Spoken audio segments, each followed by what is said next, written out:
बिस्मिल्लाहिर्रहमानिर्रहीम। लाखों करोड़ों दुरूदो सलाम मोहम्मद मुस्तफ़ा सल्लल्लाहु अलैहि वसल्लम और आले मोहम्मद पर। मैं हूं उमर दराज गोंदल। आज पिंडी की प्रेस कॉन्फ्रेंस थी, इब्तदाई चीज़ें मैंने आपको बता दी। फिर इमरान खान से मुतल्लिक़ एक रेलिवेंट सवाल हुआ कि क्या उनको भी फ़ौजी तहवील में लिया जा सकता है, तो फ़ौज के तर्जुमान ने कहा जी ये बड़ा हाइपोथेटिकल मामला है और हाइपोथेटिकल सवाल है, ये सब्जुडिस है और ज़ाहिर है कि इसका फ़ैसला तो अदालत ही कर सकती है कि आगे किस तरीके से चीज़ें चलेगी। लेकिन असल मामला ये है कि जैसे ही पिंडी प्रेस कॉन्फ्रेंस हुई है तो पिंडी प्रेस कॉन्फ्रेंस के बाद दो खबरें हैं। एक सुप्रीम कोर्ट से ब्रेकिंग न्यूज़ है और इमरान खान को बाकायदा नोटिस जारी कर दिया गया है और नोटिस ज़ाहिर है कि अडियाला के पता के ऊपर मिलेगा। इमरान खान के लिए विन विन सिचुएशन है, या तो इमरान खान के मुखालिफिन डूब जाएंगे या फिर इमरान खान को रिलीफ मिलेगा। इमरान खान ने गुज़श्ता रोज़ की समात के हवाले से कहा था कि काजी फायज़ ईसा जो है वो नैब तरमीम का फैसला महफूज करके बैठे हुए हैं। उनका ख्याल ये है कि मुझे सज़ा हो जाए, सज़ा होने के बाद वो इसका फैसला सुनाएंगे। लेकिन लगता यह है कि काजी साहब बड़े करीब से फॉलो करते हैं कि इमरान खान क्या गुफ्तगू करते हैं, क्या कुछ कहते हैं। कल ही इमरान खान ने गुफ्तगू की और आज ही बाकायदा सुप्रीम कोर्ट की जानिब से तमाम फ्रीकैन को बाशमूल जो इमरान खान है उनको नोटिस जारी कर दिया गया है। और नोटिस इस सिलसिले में है कि नैब तरमीम का फैसला जो 6 जून को महफूज किया गया था और 6 जून के बाद आप यूं कहिए कि जुलाई भी गुजर गया, अगस्त भी गुजर गया और सितंबर आ गया। 3 महीने के बाद अदालत कल नैब तरमीम का जो फैसला है जो चीफ जस्टिस काजी फायज़ ईसा साहब की मौजूदगी में लार्जर बेंच ने महफूज किया था, कल उस फैसले को सुनाने जा रही है। उसमें दिलचस्प बात क्या है? दिलचस्प बात यह है कि उस सिलसिले में कल अदम करार दिया था नैब की तरामीम को इमरान खान की दरखास्त के ऊपर, जिसके ऊपर विफाकी हुकूमत ने इंट्रा कोर्ट अपील दायर की थी। अगर तो कल इमरान खान ये केस हार जाते हैं तो उनके खिलाफ तोशाखाना और 190 मिलियन पाउंड केस उड़ जाएंगे, क्योंकि वो दायर इख्तियार ही नहीं रहेंगे एहतसाब अदालतों के। और अगर इमरान खान जीत जाते हैं तो चले जो बाकी सियासतदान हैं उनके तमाम पुराने केसेस जो हैं वो खुल जाएंगे और इमरान खान को तो उससे फर्क नहीं पड़ता।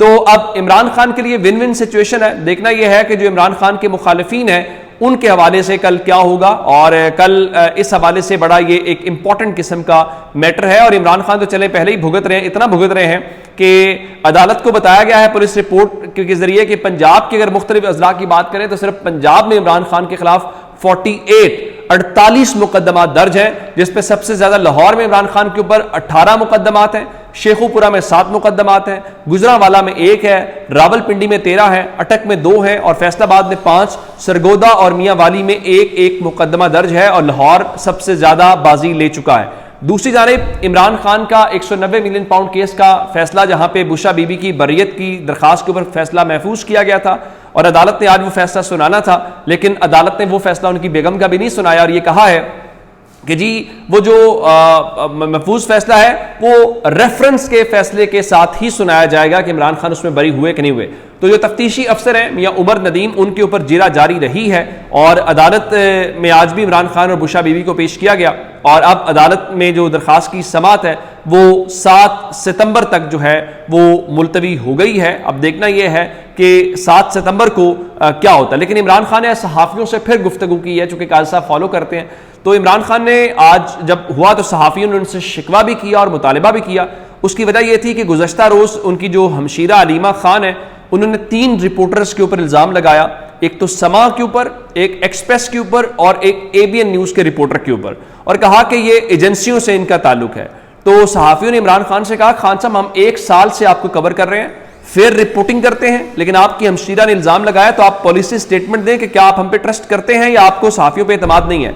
जिस पे इमरान खान ने सहाफ़ियों से कहा कि मुझे नहीं पता कि अलीमा खान ने यह बयान क्यों दिया है, मैं अभी अलीमा से पूछूंगा, लेकिन मैं आपको यह कहता हूं कि मुझे इन तीनों रिपोर्टर्स के ऊपर, आप तीनों के ऊपर ना सिर्फ एतमाद है बल्कि आप जिहाद कर रहे हैं। फिर इमरान खान ने कहा कि पाकिस्तान में क्रिकेट के साथ डिजास्टर हुआ है, यानी तबाही हुई है और उनका मोहसिन नकवी का नाम अखबारात में नहीं छपा, दुनिया में हमारा मजाक हो रहा है। हमारा मजाक से मुराद यह है कि इमरान खान का मजाक होगा ना कि इमरान खान का पाकिस्तान बांग्लादेश से हार गया। मोहसिन नकवी को कौन जानता है, मोहसिन नकवी की क्या हैसियत है या मोहसिन नकवी का क्या कद है? मोहसिन नकवी को मोहल्ले के सारे लोग नहीं जानते होंगे, पाकिस्तान से बाहर कोई खाक जानता होगा।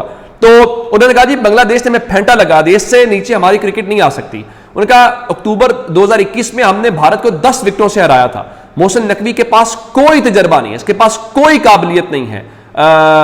उनका इसको ऊपर लाया गया, जिन्हें पीसीबी चेयरमैन बनने का शौक है, कौन लेके आया आप सब जानते हैं।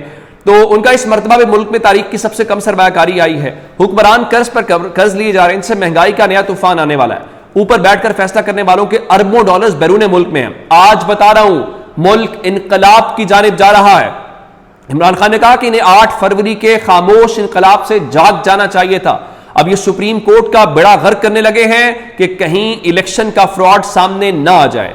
फिर इमरान खान ने कहा कि दुबई में तारीखी सरमायाकारी पाकिस्तानियों ने गुज़श्ता 2.5 साल के दौरान की है।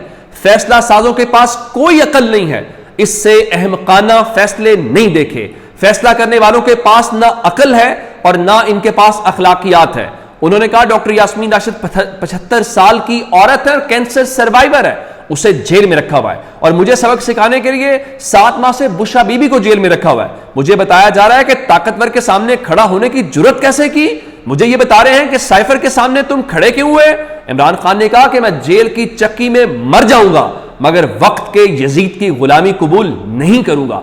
8 सितंबर को कौम अपनी आजादी के लिए बाहर निकले, ये आपको गुलाम बना रहे हैं। अब ये जजेस को धमकियां दे रहे हैं, सरगोदा के जज को उठाकर ले गए। कभी ऐसा जुल्म नहीं देखा जो आज किया जा रहा है। बलूचिस्तान में क्राइसिस बढ़ता जा रहा है। अगर खैबर पख्तूनख्वा में पाकिस्तान तहरीक इंसाफ न होती तो आज भी वहां इतना ही क्राइसिस होता। इसका हल डंडे और बंदूकों में नहीं है। हल यह है कि उनके मुंतखब लोगों को, यानी बलूचिस्तान के मुंतखब लोगों को आगे आने दें। उनका बलूचिस्तान में पुतले, ये जो सरफराज बुगटी है, अनवार काकड़ा या इधर मोहसिन नकवी बिठाया हुआ है, इनके बिठाने से मसाइल बढ़ गए हैं, हालात हाथ से निकल गए हैं।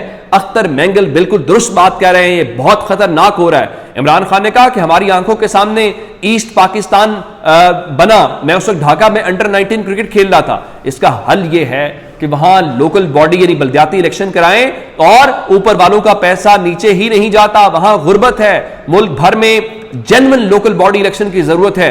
एनएफसी अवार्ड में बलूचिस्तान को जो रकम मिलती है वो नीचे पहुंच ही नहीं पाती। तो उन्होंने कहा कि हमारे पास प्लान है, जब हमारी हुकूमत आएगी तो हम लोकल बॉडीज इलेक्शन कराएंगे, जिसका हमने प्लान बना रखा है। और उनका इस वक्त मुल्क के अंदर डायलॉग की, मुज़ाकरात की जरूरत है। हमें कहते हैं कि टीटीपी हमारी वजह से है, तो फिर बलूचिस्तान में जो बीएलए कर रहे हैं वो किसकी वजह से दहशतगर्दी है। इमरान खान ने कहा कि ये इनके सारे बहाने हैं। फिर इमरान खान ने हल बताया। उन्होंने कहा दहशतगर्दी खत्म करने के 3 जो डायमेंशंस हैं वो होते हैं, एक इंटेलिजेंस, एक डायलॉग और फिर ऑपरेशन। और उन्होंने कहा कि आप 2004 से दहशतगर्दी खत्म करने के लिए ऑपरेशन कर रहे हैं, कितना फर्क पड़ा है। खुफिया इदारों को मुल्क की बड़ी जमात पीटीआई खत्म करने पर लगा दिया गया, जबकि खुफिया इदारों का काम दहशतगर्दी को खत्म करना है। तो ये तो इमरान खान ने बातें की हैं, लेकिन जाहिर है कि कौन सुनेगा। उधर एक खबर जो और है वो ये है कि पाकिस्तान तहरीक इंसाफ को मिल गई है इजाज़त जलसे की। 8 सितंबर को ज़िले इंतज़ामिया ने उनको जो क्या कहते हैं कि बाकायदा एनओसी जारी कर दिया है। अब देखना यह है कि यहाँ पे आज जो जरदारी साहब के साथ लाहौर में हुआ है उसका नतीजा क्या निकलता है। जरदारी साहब 2 दिन के दौरे के ऊपर लाहौर पहुंचे हैं, जहाँ पे उन्होंने मुख्तलिफ मुलाकातें करनी है और अपनी पार्टी के मामलात को देखना है। तो सदर का प्रोटोकॉल ये होता है कि जब वो लाहौर पहुंचते हैं या किसी सूबे में पहुंचते हैं तो वहाँ का जो चीफ एग्जीक्यूटिव होता है और उसके अलावा जो गवर्नर होता है, वफाक का नुमाइंदा, वो रिसीव करता है। चूंकि गवर्नर यहाँ पे मौजूद नहीं थे, उनकी आज जो खुशदामन है उनकी कुल थी, तो वो अपने इलाके फतेह जंग अटक में मौजूद थे।